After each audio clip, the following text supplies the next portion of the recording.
Buongiorno, bentornati al Focus TG. Siamo in diretta anche oggi in onda per informarvi di quello che sta succedendo in Veneto. Le notizie sono tantissime anche nella giornata di oggi, prima fra tutte quella del ritorno del Veneto in zona gialla che insomma, si parte da lunedì, c'è da aver pazienza, ancora poche ore, poi da lunedì il Veneto torna nella fascia, non si può dire più bassa perché la più bassa è la bianca, però insomma nella fascia di rischio più comoda. Poi vediamo che cosa cambia nel dettaglio. Avremo come sempre in collegamento i nostri giornalisti dalle redazioni di Padova, Vicenza, per sentire che cosa sta succedendo in giro per la nostra regione. Una notizia appena arrivata invece di cronaca ci dice che gli agenti della Polizia di Stato di Milano e Vicenza, coordinate dalla Procura appunto di Milano e dalla Procura Berica, hanno sgominato un gruppo di cittadini originari dell'Est Europa dedito a furti e rapine in villa. C'è anche un rapinatore che aveva colpito a Lonigo, quindi una banda abbastanza strutturata, ci sembra di capire. Di cui ci parlerà fra poco Gabriella Basso in collegamento da Vicenza. Ma noi abbiamo anche un ospite in studio oggi con cui commentare le notizie di giornata. Si tratta dell'onorevole Alberto Stefani, che non sappiamo se chiamare prima onorevole perché deputato della Lega, sindaco perché sindaco di Borgorico o commissario in quanto commissario regionale della Lega. Buongiorno, benvenuto a Focus TG. Come preferisce essere presentato? Ma va bene lo stesso, l'importante è poi, insomma, ecco che trasmissioni come questa ricordino ai veneti l'importanza di una politica territoriale, quindi da parte mia il ringraziamento perché questo nella vostra rete avviene sempre, quindi ecco, sono assolutamente felice di poter essere vostro ospite in questa giornata. Allora, approfittiamo della presenza di un rappresentante politico a livello nazionale e parliamo subito della crisi di governo. Allora, qui su Focus TG ne parliamo insomma sommariamente, diamo sempre un'occhiata a quello che succede giù a Roma, però le notizie delle ultime ore sono di fatto clamorose. Sappiamo che il Capo dello Stato ha dato un mandato esplorativo al Presidente della Camera Fico per capire se si può arrivare a una maggioranza all'interno di quella che è già la maggioranza parlamentare, quindi di quello che è il gruppo di governo in questo momento. Vorremmo capire dall'onorevole Stefani, che appunto è un contatto importante con la politica romana, che cosa pensa lui e che cosa pensa il suo partito di questa situazione. Purtroppo siamo di fronte ad uno spettacolo davvero spiacevole, perché in un momento in cui i cittadini hanno bisogno di risposte, in cui i cittadini chiedono anche ai sindaci, alle realtà locali, quelle che sono le risposte alle esigenze, ad un'incertezza che purtroppo sta sovrastando tutti, perché in questo momento stiamo vedendo, stiamo tastando con mano cosa significhi per i cittadini vivere in un momento di incertezza e di difficoltà. In un momento come questo a Roma si staglia una crisi di governo sulla base di una sfiducia di fatto di una componente di maggioranza, e oggi ci ritroviamo Fico che probabilmente riuscirà in qualche modo a rimettere insieme i cocci con la stessa maggioranza di prima, quindi con il Partito Democratico, Italia Viva, il 5 Stelle e Liberi Uguali, che farà un nuovo governo, non si sa se con il presidente di prima, ma comunque con le stesse idee politiche, e noi invece crediamo che la soluzione non sia questa, crediamo che la soluzione migliore sia ridare la parola agli elettori, garantire agli elettori la possibilità di dare vita e mandato ad un governo serio, stabile, compatto, coeso, perché c'è bisogno di certezza, e la certezza la si dà soltanto con un governo che ha la possibilità e la legittimazione di farlo, e quindi con una legittimazione che derivi fuori dal palazzo e da dentro il palazzo. Quindi abbiamo visto che la delegazione del centrodestra, naturalmente con capodelegazione per ovvi motivi di numeri, Salvini, è andata al Colle nei giorni scorsi a ribadire questa situazione, quindi la necessità di andare al voto. Ma visto quello che è accaduto, visto che con un giro rischiamo di tornare alla stessa situazione che c'era prima di questa crisi di governo, a che cosa è servito tutto questo? Ma ce lo domandiamo anche noi, nel senso che soprattutto se si ritornerà poi allo stesso perimetro di maggioranza che c'era prima, ci domandiamo che senso abbia in questo momento far aspettare l'Italia intera sulla base e per motivo di liti e beghe tra forze politiche di governo. L'Italia ha bisogno di un governo responsabile, non ha certo bisogno di rincorrere le liti o le ambizioni di qualche forza politica, c'è bisogno di dare delle risposte ai cittadini. Io ricevo in municipio i cittadini e ascolto quello che hanno da dire, ascolto le loro necessità e mi rendo conto che hanno bisogno in questo momento, in questa particolare fase di incertezza politica, di una guida governativa stabile, compatta e coesa. Questo purtroppo non lo vediamo, vediamo piuttosto una disintegrazione di un programma di governo che probabilmente non c'è. Queste forze politiche stanno insieme molto probabilmente per conservare il posto a livello parlamentare. Noi abbiamo già dimostrato un anno e mezzo fa, che siamo disposti a rimettere in discussione le nostre poltrone per garantire un futuro a questo Paese. Purtroppo altre forze politiche hanno tutt'altra visione della politica, una visione che tiene conto piuttosto di interessi di autoconservazione del posto. Noi abbiamo una linea completamente differente ed è la stessa linea che vogliamo percorrere anche in questa fase. L'onorevole ha parlato pochi istanti fa delle necessità dei cittadini. Fra queste necessità, poi lo vediamo più avanti nel corso della nostra informazione, ci sono anche quelle di un settore che è stato molto colpito durante l'emergenza coronavirus, che è quello della ristorazione, pasticcerie, bar, tutto quello che riguarda i servizi di questo tipo. C'è una vera e propria onda di malcontento perché il governo ha deciso di far partire la zona gialla da lunedì invece che da domenica. A questo punto quello che dicono tutti era facciamo partire da sabato o da domenica, tanto non sarà certo quel giorno di differenza a cambiare le cose. Invece per chi ha un bar, una pasticceria, un ristorante, poter ritornare a lavorare un giorno prima, addirittura 2 giorni prima, se fosse arrivata oggi la notizia del ritorno in zona gialla di regioni come il Veneto, avrebbe potuto portare almeno una parte di guadagni nelle tasche di chi magari guadagni non ne vede da tanto tempo. Secondo lei, onorevole, questo è un segno di disorganizzazione, di poca conoscenza della realtà che circonda invece la politica romana? Assolutamente sì, anche perché i ristoratori sono davvero la categoria che più di tutte è rimasta colpita. Ho visto i dati della CGIA di Mestre che dimostrano una perdita di oltre il 70% nel mondo della ristorazione, nel mondo delle strutture ricettive e turistiche. Questi sono danni incalcolabili che si rifletteranno purtroppo anche in quei contratti di lavoro proprio nel settore della ristorazione e delle strutture ricettive. C'è bisogno di un cambio di passo, non possiamo aspettare i tempi di questo governo e proprio per questo ribadiamo con forza la necessità di dare vita ad un governo stabile e coeso, ma che abbia una legittimazione dentro e fuori il Parlamento. Ci scrive un nostro telespettatore qui sui social, sì, siamo in zona gialla, ma palestre e piscine ancora chiuse.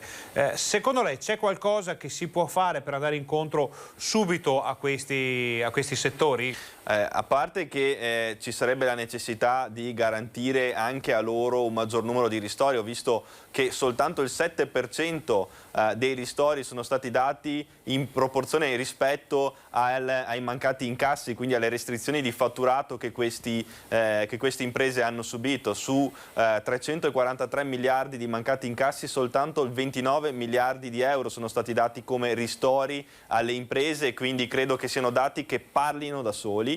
Sul tema delle piscine e delle palestre, ma anche sul tema dei ristoranti, noi in Parlamento abbiamo fatto delle proposte, le abbiamo esposte anche come proposte emendative nei vari decreti che si sono succeduti. Abbiamo chiesto un contingentamento delle entrate, quindi la possibilità di tenerli aperti con il rispetto delle regole, così come si è fatto per altre strutture. Questo non è, a queste prove non abbiamo ricevuto ascolto, crediamo piuttosto che adesso si debba fare in fretta per recuperare, perché anche un giorno in più per un ristoratore, soprattutto se è nel weekend, può fare la differenza, e quindi c'è la necessità di garantire loro una rapida riapertura in sicurezza, rispettando le regole, rispettando le restrizioni, ma soprattutto garantendo loro una sopravvivenza anche dal punto di vista finanziario.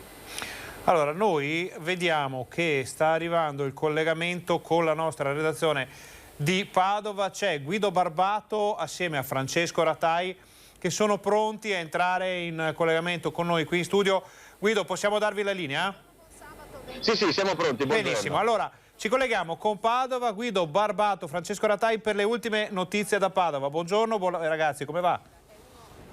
Tutto bene, grazie. Siamo stati, abbiamo già sentito un po' il popolo, non ci troviamo esattamente in centro storico. Quest'oggi abbiamo fatto una scelta un po' diversa per cambiare anche un po' magari le voci e i volti delle persone che magari a volte così consultiamo in giro per Padova. Quartiere Forcellini, quartiere anche in parte storico, vicino al famoso tempio dell'Internato Ignoto, ma a parte questo abbiamo chiesto alle persone quale sia la loro sensazione alla luce di questo nuovo passaggio, questa nuova vita un po' da lunedì.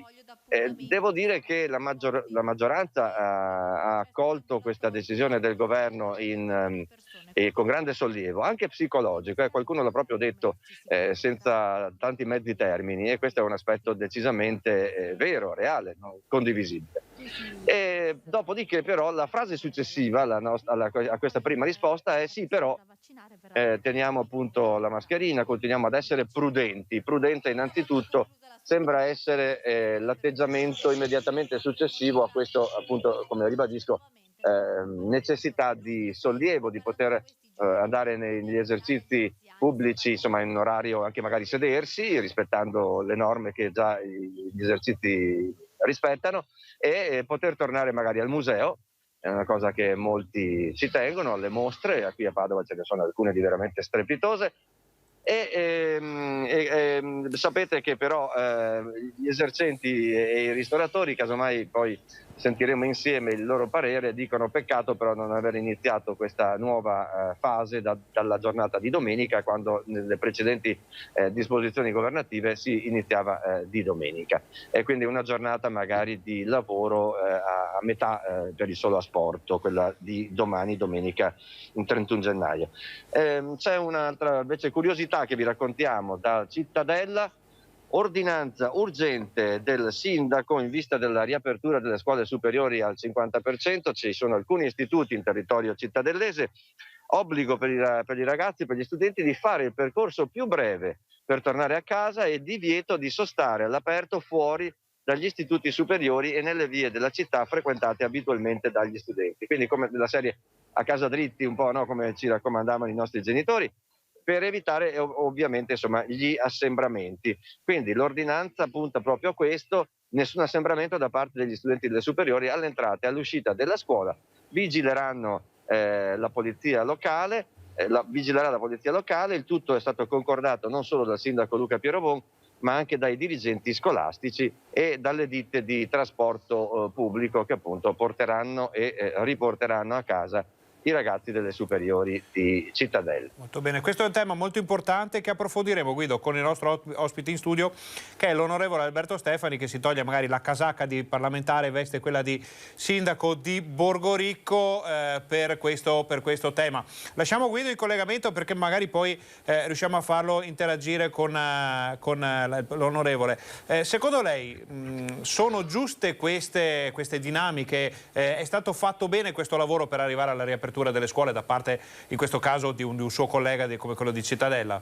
Ma per quanto riguarda la riapertura delle scuole, i sindaci, io l'ho visto quest'estate, hanno fatto un lavoro importante e straordinario, perché hanno dovuto supplire alle mancanze e all'assenza di un governo la cui unica risposta per la riapertura delle scuole è stata quella dei banchi a rotelle, che abbiamo visto non funzionare, non garantire come tutti prevedavamo, e sembra davvero assurdo oggi dirlo, il distanziamento, proprio perché non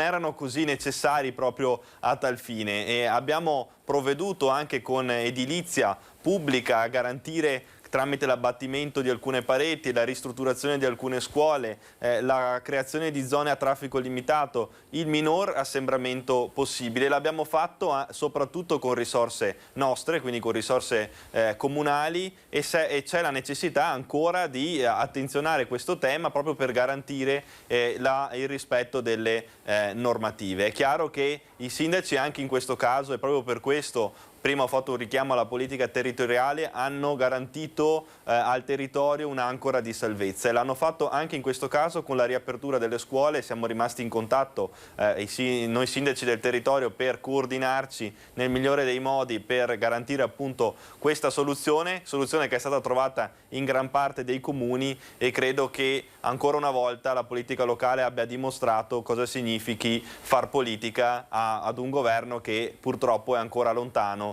da una visione come questa. Torniamo a Guido Barbato da Padova. Guido, ci sono novità di cronaca dalla città, dalla provincia oggi?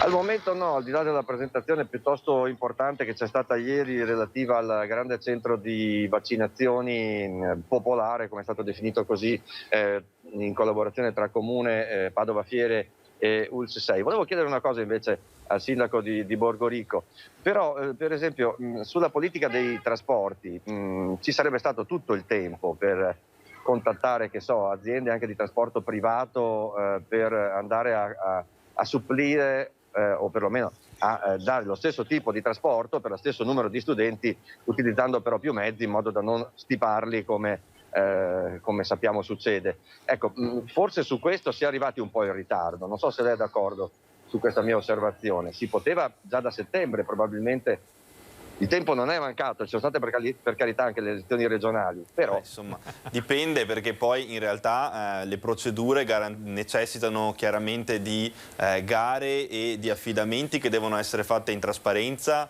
e quindi c'è bisogno anche dei tempi tecnici poi per quanto riguarda il trasporto pubblico, come è giusto che sia. In realtà nei trasporti pubblici di gran parte dei comuni dell'Alta Padovana io li conosco in prima persona, i metodi che sono stati utilizzati, perché ci siamo confrontati più volte al tavolo dei sindaci su queste dinamiche, e in gran parte delle realtà è garantito il distanziamento. In certi casi addirittura pensate che a Borgorico più volte anche noi amministratori siamo saliti sui pullman per verificare che i comportamenti siano tenuti nel rispetto chiaramente delle norme. Oltre a questo abbiamo attivato nel Campo San Perese anche una squadra di nonni vigile, chiamiamoli così, che garantiscono appunto anche in questo caso il rispetto della normativa nella salita e nella discesa dal pullman, e questo ha garantito appunto il rispetto delle prescrizioni anche nelle zone a traffico limitato quando i ragazzi scendono dal mezzo di trasporto. Allora Guido, noi dobbiamo lasciare libero l'onorevole, che sappiamo che ha un impegno.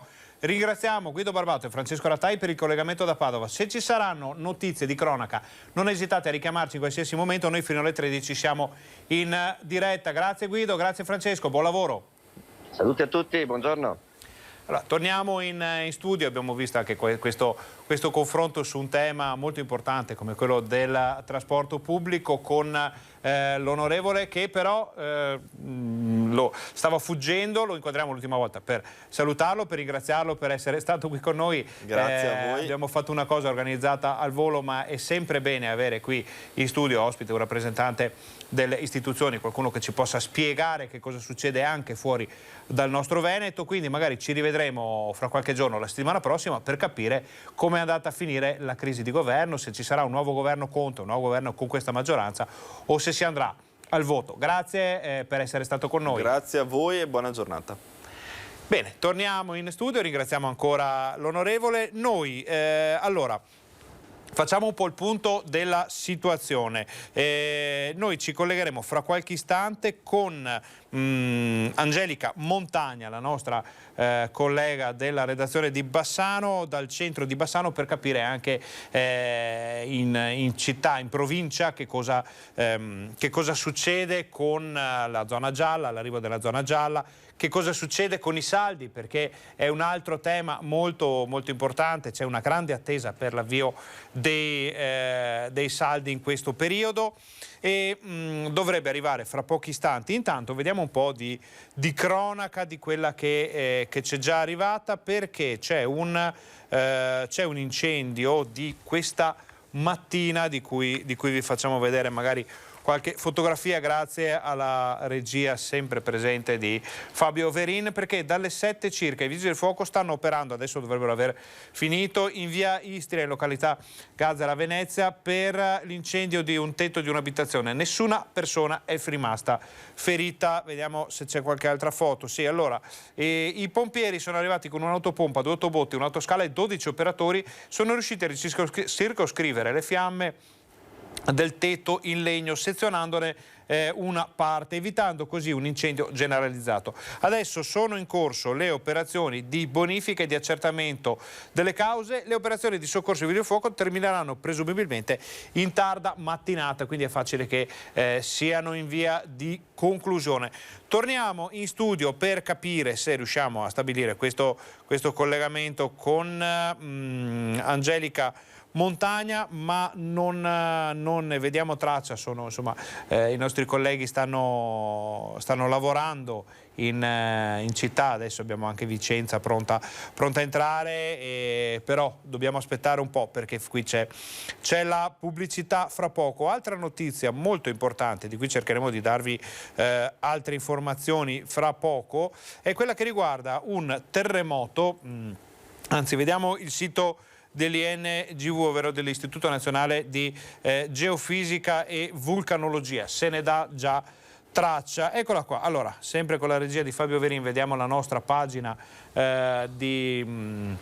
questo è il sito ufficiale dell'Istituto Nazionale, e vediamo che c'è stato un 3.0 all'inizio, era di 2,8 gradi della scala Richter, adesso è stato portato a 3, quindi insomma non indifferente, non una cosa proprio da poco. Profondità 8 km, siamo a 2 km a nord-est di Limana, quindi praticamente a Belluno. Abbiamo saputo anche dai nostri colleghi che lavorano nella redazione bellunese del gruppo Media Nord-Est che si è sentito molto da quelle parti il terremoto. È stato di carattere sussultorio, quindi ha dato un colpo verso l'alto, pare un solo colpo verso l'alto, e è stato sentito in modo molto forte. Non dovrebbero però, non abbiamo ancora notizie precise di su questo argomento, non dovrebbero esserci danni a cose o persone, quindi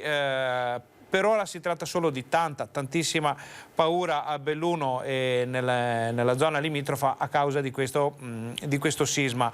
Non sembra che ci siano state poi altre scosse, perché vediamo dalla lista dei terremoti che viene confermata dall'Istituto Nazionale di Geofisica e Vulcanologia che si è trattato di un'unica scossa, però ce n'era stata un'altra nelle scorse ore, credo nella serata di ieri, forse meno potente. Allora, qui vediamo che c'è qualche problema di collegamento, quindi andiamo avanti con il nostro telegiornale, anzi no, forse ce la facciamo come sempre. Eccoli. Allora, abbiamo Angelica Montagna che vediamo collegata, in questo caso ci pare di capire che sia la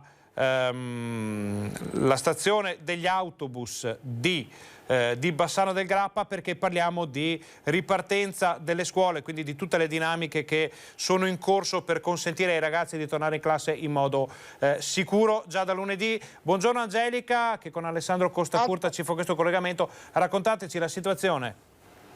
Allora, buongiorno Ferdinando, buongiorno a tutti voi. Una stazione semideserta in questo momento qui a Bassano del Grappa, ma che sicuramente dalle 7 del mattino di lunedì prenderà ad animarsi come se fosse un periodo senza il Covid, anche se sappiamo bene che insomma chi riprende scuola è una percentuale, non sono tutti gli studenti, c'è la turnazione, di questo ne avevamo già parlato. Ebbene, abbiamo avvicinato l'assessore alla sicurezza e alla polizia locale Claudio Mazzocco, che ci ha detto che tutto è pronto. Addirittura lunedì mattina una pattuglia della polizia locale presidierà a partire dalle ore 7 proprio qui in stazione per verificare che l'andata all'interno degli autobus sia un'andata in sicurezza, quindi che possano salire gli studenti, daranno anche dei consigli, quindi una pattuglia sarà qui proprio anche per verificare gli autobus e la capienza degli autobus, perché questo è il punto nevralgico importante, non è tanto, lo sappiamo, la scuola, le auto all'interno, ma è proprio il trasporto pubblico. Quindi questa sarà la pattuglia, rimarrà qui fino a che tutti gli studenti non siano arrivati in centro studi. In centro studi noi sappiamo che ci sono ben 6 pattuglie invece proprio per ricevere i ragazzi che scendono, altro momento nevralgico, perché quando devono scendere, che si vedrà se saranno allineati, se saranno assemblati, se invece avranno le distanze di sicurezza che si devono tenere. La protezione civile anche sarà dislocata, dunque protezione civile sono 2 in vicolo Parolini, la sede staccata del Brocchi, e altri 6 che saranno già al centro studi. Non è solo questo, perché ci saranno, pensate, ben 44 genitori. Questa è un po' una novità. Voi sapete che a Bassano, insomma, c'è un comitato genitori molto attivo in questo, che non ha mancato mai anche di essere presente nel tavolo di concertazione con i diversi attori. Ebbene, 44 di questi genitori in maniera volontaria, anche loro dalle 7 e qualcosa, saranno presenti al centro studi e cercheranno di dare consigli, di dire ai ragazzi cercate di stare più lontani, in questo momento siete troppo vicini, attenzione alla mascherina, attenzione. Insomma, cercheranno di dare una mano a protezione civile e appunto questo dispiegamento di forze, di polizia locale, come davvero non si era mai visto. Quindi veramente un'azione non tanto di repressione, come è stata detta dall'assessore, ma proprio di aiuto affinché questi ragazzi e questa zona gialla continui a essere tale e un po' si torni lentamente alla normalità. Ecco, questo è un po' di novità. Molto bene Angelica, allora noi dobbiamo scappare perché c'è la pubblicità. Tutto quello che abbiamo detto finora e molto altro ancora lo vediamo nel TG Bassano di questa sera, con tutti gli approfondimenti anche sulle modalità di riapertura della scuola. Parleremo anche, ma questo lo vediamo appunto questa sera, dell'atteggiamento dei bassanesi verso la zona gialla e di tante altre notizie anche di cronaca. Grazie, e grazie anche a Alessandro Costapurta per il supporto tecnico. Buon lavoro. Grazie a voi. Torniamo in studio, ma solo per lanciare la pubblicità. State con noi, torniamo fra pochissimo.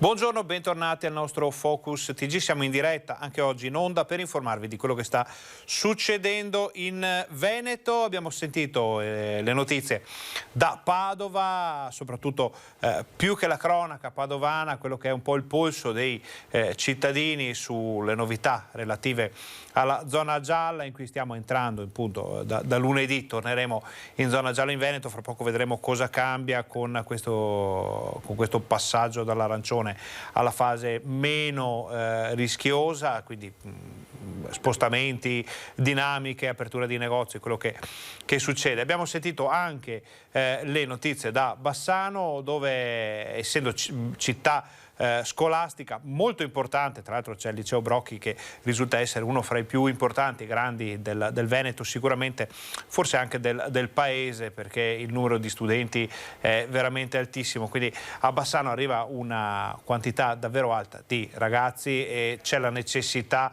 di metterli in sicurezza per il ritorno a scuola, soprattutto, questo lo sappiamo, dal punto di vista del trasporto scolastico, perché non è tanto la vita in classe, che ormai potrebbe aver trovato degli equilibri dopo tanti mesi di didattica online.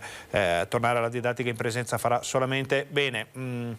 Il problema vero è quello del trasporto scolastico, e quindi con i bus, con tutte le linee, con anche le forze dell'ordine pronte a entrare in azione per un po' smaltire quelli che potrebbero essere assembramenti, per aiutare i ragazzi con consigli, avvertimenti, addirittura, poi questo lo vediamo nel TG Bassano di questa sera, c'è una sorta di comitato di genitori, una quarantina di genitori che in modo del tutto volontario andranno a dare una mano alle forze dell'ordine per consigliare ai ragazzi come muoversi, cosa fare, cosa non fare in un ritorno che potrebbe rivelarsi un po' complicato. Vediamo se queste dinamiche ci sono anche a Vicenza, dove c'è la nostra Gabriella Basso che ci aspetta in collegamento Skype. Buongiorno Gabriella.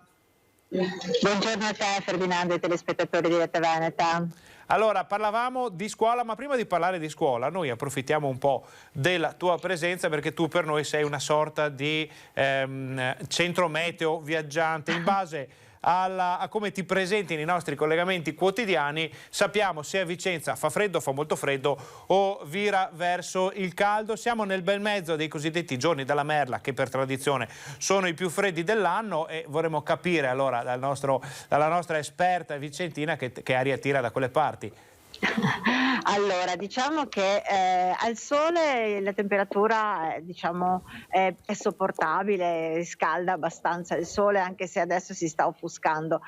All'ombra è fresco, quindi diciamo che non siamo nei giorni della merla nel gelo classico, ecco, però non è ancora freddo, abbastanza freddo, ecco. Allora, la gente è bella vestita con cappotti, sciarpa, piumini, quindi siamo ancora lontani dal sole, quello bello che scalda. fra poco sarà anche la Candelora, ma lì c'è un altro detto, lo vediamo fra qualche giorno se dall'inverno saremo fuori o meno. Fora. Andiamo alle notizie, quelle importanti, parliamo di quello che sta succedendo a Vicenza.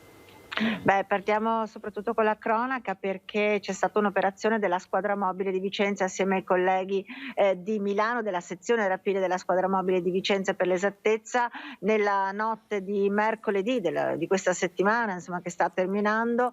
Sono riusciti a sventare un tentativo di rapina in una villa di un imprenditore a Lonigo, grazie appunto all'avviso dei colleghi della squadra mobile di Milano, che stavano tenendo d'occhio alcuni personaggi, e gli agenti della mobile della sezione rapine si sono presentati, appostati a casa, alle sale della casa del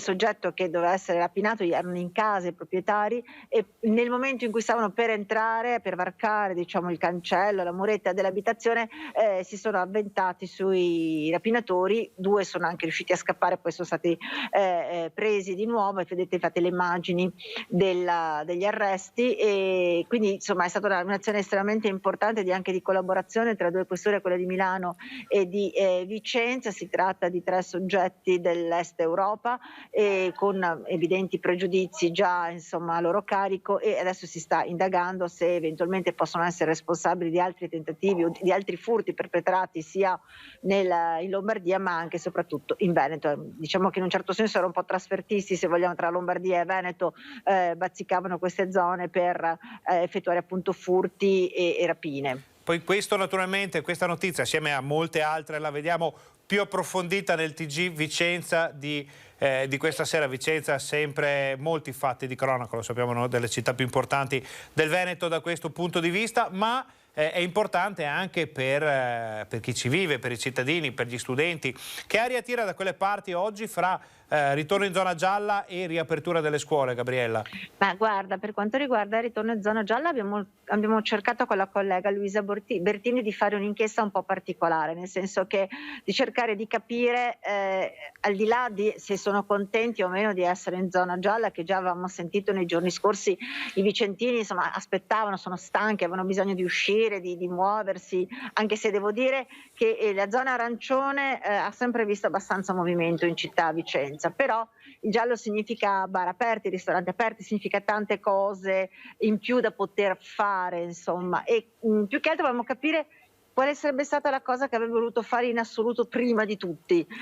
C'è chi, per dirti, sempre tornando un po' alla cronaca, ci ha già pensato ieri sera festeggiando e facendo assembramenti. Un gruppo di ragazzi tra i 24 e i 25 anni sono stati sanzionati giusto alle 18:20, sono stati beccati radunati in una piazza di Poiana Maggiore mentre sbevazzavano, facevano lo spritz all'aperto, ovviamente senza mascherine, senza mantenere le distanze, e quindi già c'è chi è anticipato la zona gialla, certo. Possiamo dire così in un certo senso. Per quanto riguarda la scuola, devo dire che sono tutti molto contenti che si torni insomma sui banchi, soprattutto per i ragazzi, perché i ragazzi hanno bisogno, dicono tutti quanti, insomma hanno detto tutti quanti, di tornare sui banchi, di rivivere la socialità della scuola, di avere quel ritmo, quelle abitudini che gli danno anche un elemento insomma di continuità e di vita, che non rimanere a casa tutto il tempo. Anche se comunque la didattica a distanza, tutti dicono sì, per carità, è utile, si deve fare, si può fare, ma non è come essere in classe. Gabriella, allora noi ti vediamo in un contesto del centro storico, siamo nel Corso salotto Palladio. buono. Sì, Corso Palladio. Corso Palladio, vediamo che non c'è un po' di movimento, ma non c'è un movimento come quello che ci si potrebbe aspettare in un sabato mattina. Tra l'altro iniziano i saldi, ci pare di ricordare nelle prossime ore. È vero, iniziano i saldi, ma sapete tutti quanti, immagino che la gente si è resa benissimo conto che sono già diversi giorni, se non qualche settimana, che in realtà i negozi hanno già esposto i cartellini con i saldi, magari primi timidi saldi, non chiamati saldi, chiamati vendita promozionale, chiamati magari in qualche altro modo, ma ho arrivato via SMS anche i messaggini classici che i negozi mandano per avvisare i propri clienti affezionati che si comincia a vendere a prezzo più ribassato. Ma ti dico, ci sono già negozi che fanno il 50%, il 30%, quindi diciamo che la questione saldi è già iniziata da tempo, probabilmente anche proprio perché la situazione è complicata per tutte le attività economiche e commerciali, perché è vero che i negozi sono rimasti aperti anche in zona arancione, ma di fatto la disponibilità economica o la voglia di spendere da parte appunto anche di vicentini è in questo momento un po' in stand-by, proprio perché non si sa quali sono le prospettive, rimangono ancora in attesa e tante attività insomma sono proprio chiuse. Per dire, ci sono bar, per darti un esempio, che sono proprio chiusi, stanno aspettando, non fanno neanche l'asporto o cose del genere, hanno deciso di chiudere in attesa di tempi migliori. Un altro settore, Gabriella, che è in attesa di tempi migliori, ma da molto tempo ormai, è quello dei cosiddetti attrazionisti, che è una parola un po' complicata per parlare di chi magari fa le fiere, le sagre e gira con la giostra. Vediamo una giostra per bambini alle tue spalle. Sarebbe bello magari... È sempre lì, sempre qui. Però effettivamente l'ho vista poche volte in funzione, obiettivamente. Non so se magari più di sera, probabilmente tardo pomeriggio, quando i bambini riescono così, però l'ho vista veramente raramente in funzione. È un comparto, quello delle giostre e del divertimento, che davvero fra il 2020 e queste prime settimane del 2021 ha subito danni gravissimi. Gabriella, allora, per tutto il resto noi diamo come sempre appuntamento ai nostri telespettatori nel TG Vicenza di questa sera. Noi saremo ancora in onda per una ventina di minuti. Se ci sono novità importanti, notizie di cronaca da Vicenza, non esitare a richiamarci, le daremo in diretta qui sul Focus TG. Intanto grazie per questo collegamento, come sempre Vicenza raccontata in modo magistrale, al volo, ci fai sempre capire che cosa succede in città, e questo è molto molto importante per chi fa informazione. Grazie Gabriella, buon lavoro. Grazie a voi, buon lavoro. Torniamo in studio. Allora adesso nell'ultima parte della nostra informazione rivedremo un po' quello che è successo nelle ultime ore, le ultime notizie. Aspettiamo di capire se arriva qualche altra notizia dal territorio. Per quanto riguarda la scossa di Belluno, ci confermano che è un 3.0 della scala Richter. Tanta paura, pare anche gente in strada, naturalmente non per danni, ma per il timore che potesse succedere qualcosa. Le testate locali ci dicono che hanno tremato vetri e mobili in tutta la Val Belluna, quindi una botta che si è sentita davvero in modo molto forte. Poi cerchiamo di tornarci su nell'ultima parte della nostra informazione. Adesso noi facciamo una brevissima pausa pubblicitaria, state con noi perché torniamo fra pochissimo.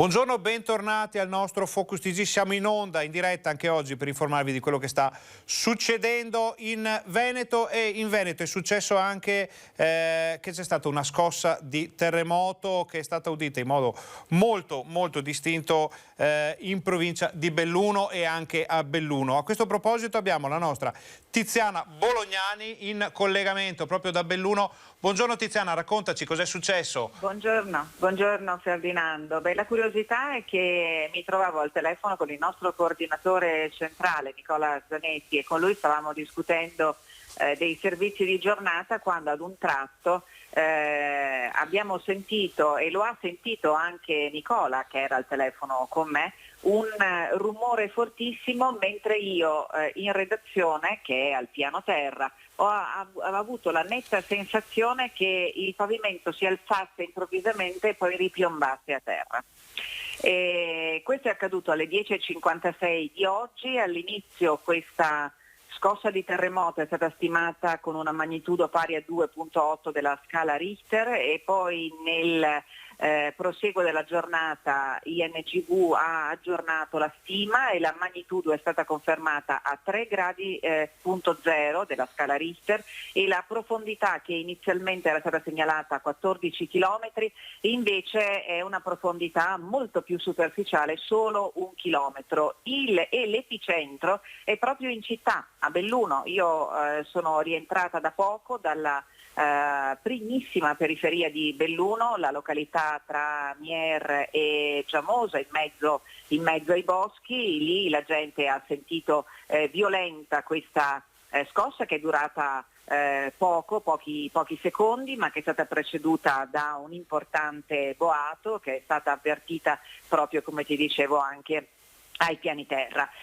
La centrale operativa dei Vigili del Fuoco è stata chiaramente bersagliata di telefonate da parte dei cittadini. Fortunatamente sono subito partite le verifiche statiche e strutturali, non si sono verificati danni, e però poco fa l'assessore regionale alla protezione civile Bottacin mi diceva al telefono che anche questa scossa di terremoto fa parte, viene ricompresa in uno sciame sismico che è partito nei giorni scorsi e che sta interessando tutta la fascia pedemontana, ma che parte dal Friuli Venezia Giulia, che ha toccato soltanto 2 giorni fa la zona dell'Alpago con una scossa di 2,8, oggi è toccato a Belluno, e questo sciame si sta ripetendo da alcuni giorni. Con tutta evidenza c'è apprensione non solo per la scossa di oggi, ma anche per il fatto che soltanto pochi giorni fa era stata aggiornata e resa nota la mappa sismica italiana, anche con i territori maggiormente a rischio, e la provincia di Belluno, che storicamente ha avuto terremoti devastanti sia a fine 800 che nel 1900, negli anni 30, è evidentemente ricompresa tra le aree italiane nelle quali, insomma, l'attenzione in questo momento è massima. A domanda dobbiamo avere paura, è evidente che Bottacin dice che i terremoti sono l'unica cosa che non si può prevedere, quindi dice di mantenere chiaramente la calma, di mettere in atto tutti i sistemi di autoprotezione che noi chiaramente conosciamo, e di non farsi prendere chiaramente dal panico. La scossa è passata, era alle 10:56. È rimasto un po' d'ansia, questo sì, te lo posso garantire, anche personalmente. Non è successo niente. Questa sera però nei telegiornali vi aggiorneremo anche con l'aiuto, ci siamo fatti aiutare anche da un geologo che vive proprio sull'epicentro, vive alla casa proprio dove è stato localizzato l'epicentro di questa scossa. Ferdinando. Molto bene Tiziana, noi ti ringraziamo di questo collegamento, di queste notizie anche importanti, perché magari qualcuno, anche le persone che ci vedono dall'estero tramite i social, poteva essere preoccupato per le notizie. Abbiamo anche fatto capire che insomma tanta paura, ma nessun danno, nessun naturalmente ferito, niente di più. Quindi diamo appuntamento poi ai nostri telespettatori nei telegiornali delle nostre emittenti di questa sera. Grazie, importantissimo questo collegamento. Grazie, buon lavoro. Grazie a te, a voi, e buon lavoro a voi. Ciao. Torniamo in studio, e allora, visto che abbiamo parlato di zone gialle, di ripartenza della scuola, di tutti i temi importanti di queste ultime ore, andiamo a sentire che cosa ha detto il presidente Luca Zaia. Si tratta di qualche ora prima della conferma dell'inserimento della Regione Veneto fra quelle che torneranno in zona gialla da lunedì, quindi sentiamo cosa aveva detto Zaia. Il Veneto si dirige verso la zona gialla. Ne ha parlato il presidente Zaia nel corso del punto stampa quotidiano. Abbiamo 29 giorni di calo, e oggi è giorno 29, no? 29 giorni di calo, cioè il calo è un calo importante, peraltro anche repentino se lo vogliamo vedere bene nello specifico, e anche inspiegabile se volete da un certo punto di vista. La speranza è quella di contenere i contagi. Il cambio di fascia scatterà da lunedì. Da lunedì? Da lunedì, bene. E lei avrebbe in programma delle ordinanze regolatorie, non necessariamente restrittive, oppure no? Ci adeguiamo a quello che è stato, come è sempre stato, alla zona che ci viene attribuita. Polemica sulla mappa europea che inizialmente ha collocato il Veneto nella zona rosso scuro. L'Europa ieri sera ha modificato ancora la sua posizione sul Veneto, siamo passati da rosso scuro a rosso e poi una bella cartina che siamo in verde perché abbiamo un tasso di incidenza inferiore al 4%. E quindi siamo una delle poche regioni europee con la colorazione verde. L'Europa, se vuole intervenire con provvedimenti restrittivi, diciamo europei, deve prima rassicurare tutti del fatto che il linguaggio sia comune nella lettura dei dati e soprattutto nel prelievo, nel rilevare i dati. E a proposito di dati, l'Istituto Zooprofilattico ha individuato 11 varianti di virus Covid-19 in Veneto da novembre a oggi. 4 di queste sono da monitorare con attenzione perché destano maggiore preoccupazione. Nessuno dei campioni analizzati finora però appartiene alla variante sudafricana o brasiliana. Zaia poi torna ad affrontare il tema scuola. Lunedì si parte come previsto dai tavoli di prefettizi con queste 3 settimane al 50%. Vi confermo che c'è, come vi ho detto ieri, un'indagine epidemiologica che vogliamo portare avanti con il professor Baldo dell'Università di Padova, che è un'indagine ovviamente che vuole valutare il grado di circolazione, il livello di circolazione del virus. Dall'altro ovviamente faremo anche, come già previsto, con una modifica del piano di sanità pubblica, un adeguamento del piano di sanità pubblica rispetto al tema tamponi nelle scuole, visto considerato che con tutta probabilità si tornerà al fatto che alla presenza del positivo non si va in quarantena, ma si fa il tampone a tutta la classe del positivo. E, insomma, è un piano che si adegua alla percentuale di incidenza del virus. Questo era il punto di Zaia, poche ore dalla conferma dell'inserimento del Veneto in zona gialla. Si è parlato di scuole, allora andiamo a vedere a Vicenza come si sono preparati per l'ingresso in classe dei ragazzi da lunedì. Torna la scuola in presenza dal 1° febbraio e a Vicenza la provincia mette a disposizione di alcuni istituti superiori nuovi spazi sotto forma di tendostrutture a rullo. 4 gli istituti che ne avevano fatto richiesta per un totale di 6 interventi per una spesa complessiva di 178.000 euro. Sono strutture che sono effettivamente certificate sia da un punto di vista della stabilità sia dei materiali, consentono anche che ci siano degli impianti all'interno di tipo elettrico, di climatizzazione, quindi sono sicure. 2 le tendostrutture presenti all'Istituto Almarigo da Schio. Useremo quella più grande che è una multifunzione con doppia modalità, innanzitutto come un appendice della seconda sala dell'alberghiero e poi come una tipica aula di lezione come è sistemata adesso. La seconda invece, che sta nel cortile interno della scuola, verrà usata prevalentemente per i ragazzi con disabilità. Un'altra tendostruttura è presente al Piovene, 3 invece sono dislocate agli istituti Boccioni e Trissino di Valdagno, investiti poi dalla provincia 218.000 euro per un container per 4 aule dotato di servizi igienici per l'istituto Galilei di Arzignano, che saranno sicuramente in funzione dal prossimo anno scolastico. Intanto da lunedì 1° febbraio si riparte con la didattica al 50%. Noi ovviamente eravamo pronti sia al 25% che al 75% e al 50%, adesso accogliendo il suggerimento dell'ufficio scolastico nella nota congiunta con la Regione, li stiamo facendo rientrare al 50%, quindi per 4 settimane i ragazzi a settimane alterne rientreranno per metà a scuola. C'è stata un'omogeneità di accordo in questa ripartenza al 50% che permette di dare maggiore sicurezza alla continuità, è stata proprio vista in questi termini, in modo che ripartendo con numeri bassi si possono anche evitare o risolvere velocemente eventuali criticità. Quindi questo era per quanto riguarda il ritorno in classe degli studenti. L'altro tema portante di questo periodo è quello delle vaccinazioni. Padova, città molto popolosa, si sta organizzando con un maxi centro vaccinale in fiera. Ecco come. Spazi grandi, un percorso che non prevede mai incroci tra chi entra e chi esce. Ecco le immagini del padiglione 6 della Fiera di Padova, allestito e pronto a diventare il più grande punto vaccinale contro il Covid del Nord-Est. Se i programmi verranno rispettati e arriveranno le dosi di vaccino, si comincerà il 15 febbraio con la somministrazione delle dosi agli over 80. Si entrerà solo con il foglio d'appuntamento. Ci sono 100 posti per l'attesa prima dell'accesso agli ambulatori, 4 sono stati adibiti per le persone con disabilità.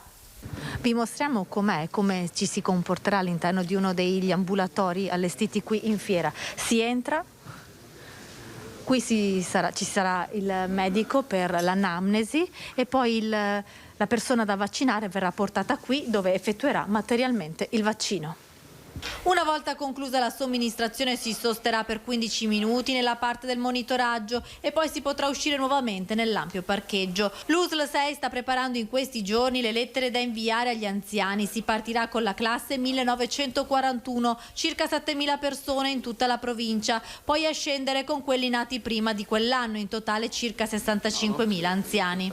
Viene chiamata attiva nel senso che ci sarà via lettera e qualche giorno prima dell'appuntamento viene mandato un SMS dove abbiamo i numeri cellulari per ricordare la data della vaccinazione. Verrà naturalmente pubblicata sul sito tutti i media che possono in qualche modo essere accessibili alle persone e soprattutto in questi casi familiari delle persone, perché avendo una classe di età un pochino avanzata non tutti sono abbastanza tecnologici da arrangiarsi.